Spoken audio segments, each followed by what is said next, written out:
masuk pada materi transfer function. Transfer function disebut juga dengan simbol G dalam kurung S. Transfer function dalam sistem adalah sebuah rasio atau perbandingan dari output dengan input yang dibentuk dari transformasi Laplace. Jadi untuk sisi bagian atas kita sebut dengan pembilang atau numerator, dan sisi bagian bawah adalah penyebut atau denominator.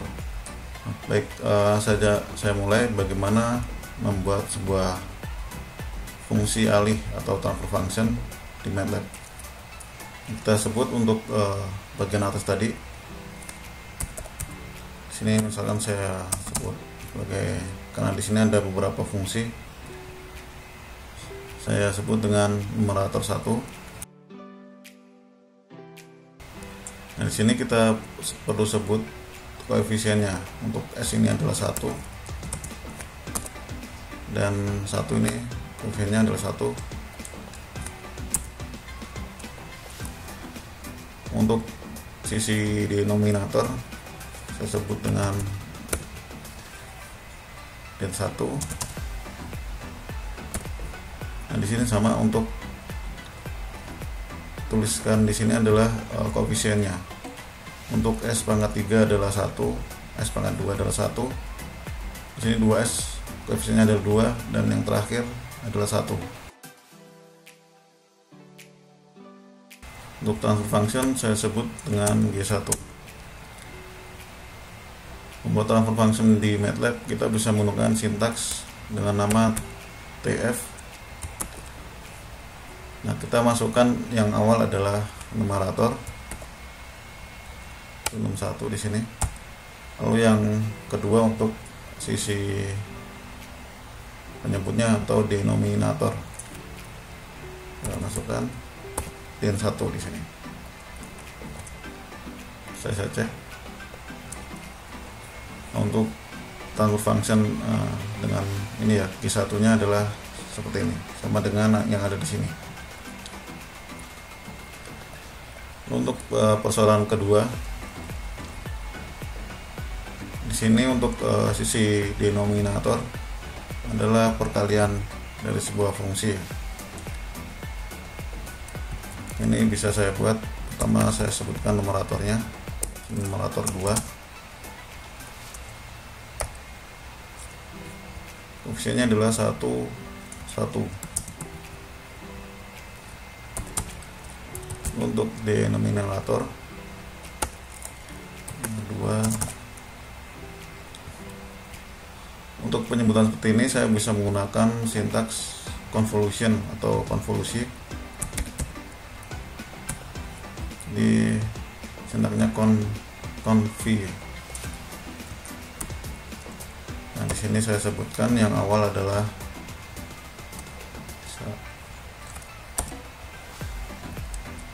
1, 1, 2, 1. Saya berikan tanda koma. Untuk yang fungsi yang terakhir adalah 2, 1. Saya sebutkan transfer function dengan nama G2.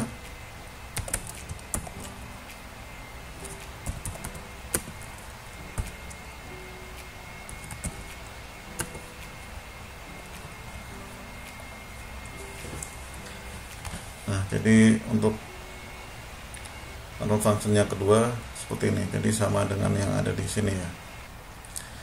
Dari sebuah transfer function kita bisa membuat sebuah time response. Misalkan untuk transfer function yang pertama di sini,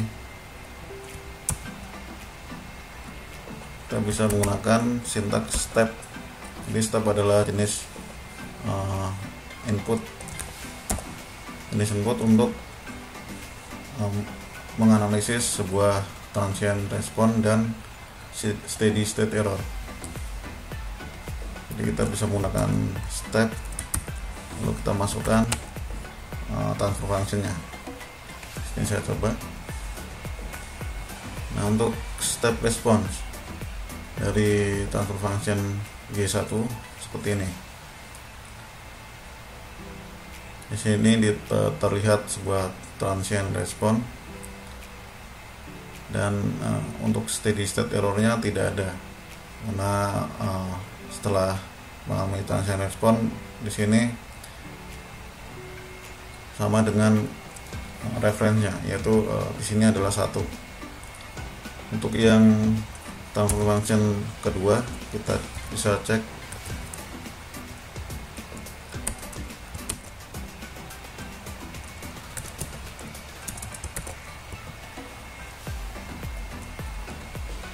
Nah, jadi untuk yang kedua step responnya seperti ini ya.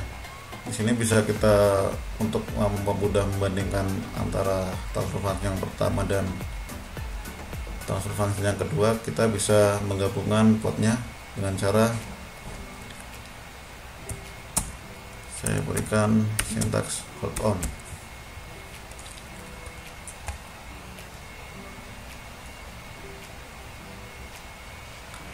Nah, di sini jadi satu plot. Saya bisa berikan tambahan 2 legend.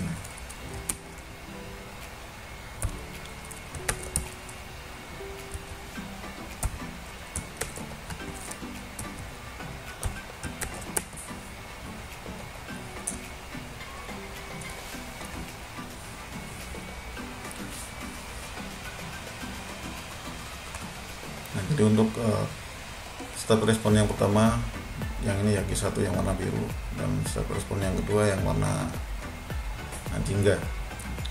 Dan dari sini kita bisa menganalisis sebuah transient respon dan steady state error. Nah, untuk kedua transfer function di sini time responnya tidak memiliki steady state error. Nah, di sini terlihat untuk kestabilan antara step respon yang pertama dan yang kedua. Di sini untuk kestabilan step respon yang kedua lebih stabil ya. Nah, di sini lebih dahulu stabil sesuai dengan referensinya. Untuk yang pertama di sini memiliki time respon yang lebih cepat, namun untuk stabilannya agak lebih lambat. Untuk selanjutnya masuk pada transfer function dari sebuah persamaan diferensial. Nah, di sini misalkan ada sebuah persamaan diferensial dari dc dari t per dt plus 2c dalam kurung t sama dengan r dalam kurung t. Nah, untuk merubah sebuah persamaan diferensial menjadi sebuah transfer function, kita perlu menggunakan fungsi transformasi Laplace. Jadi kita gunakan transformasi Laplace di kedua sisi dengan assuming ini ya, mengasumsi initial kondisinya adalah 0. Setelah kita gunakan transformasi Laplace, jadi kita rubah time domain dari T ini ya,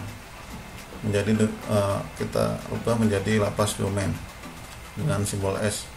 Jadi di sini ada dc per dt adalah S, kita t-nya diganti S, sama dengan ini t ganti S, lalu untuk t yang input ganti S, di rs ini adalah reference atau input, dan c di sini adalah outputnya. Setelah kita gunakan transformasi Laplace, kita dapatkan sebuah transfer function atau disebut G dari S. Yang di sini saya sebut G3 adalah perbandingan dari output CS per RS. Kita ambil dari sini tadi ya, R ini pindah ruas, jadi tinggal 1, lalu yang S plus 2 juga pindah ruas. Di sini tersisa CS. Jadi CS per RS sama dengan 1 per S plus 2. Setelah terbentuk transfer function seperti ini, kita bisa menggunakan step di awal. Ini saya sebut numerator 3. Sini adalah 1, lalu denominator 3. Koefisiennya adalah 1, 2. Untuk D3 transfer functionnya adalah TF.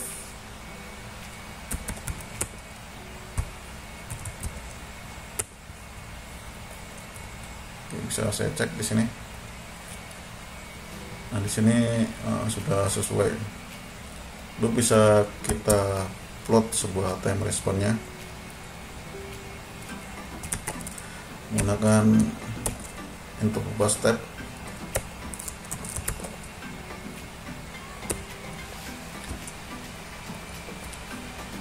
Nah, di sini muncul menjadi satu plot dengan transfer function sebelumnya. Untuk memisahkan, misalkan kita ingin membuat grafik sendiri, jadi setelah plot yang terakhir tadi kita berikan di sini hold off.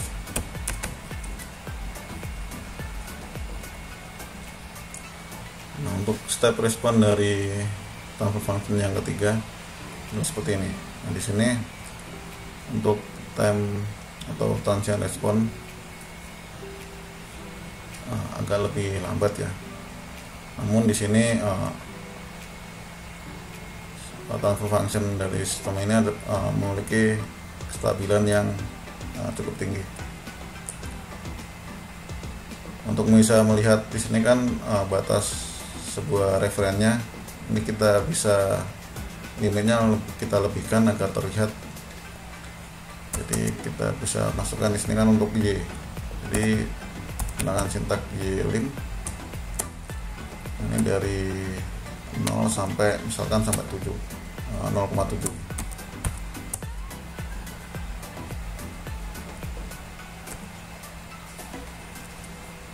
Nah, jadi di sini referennya.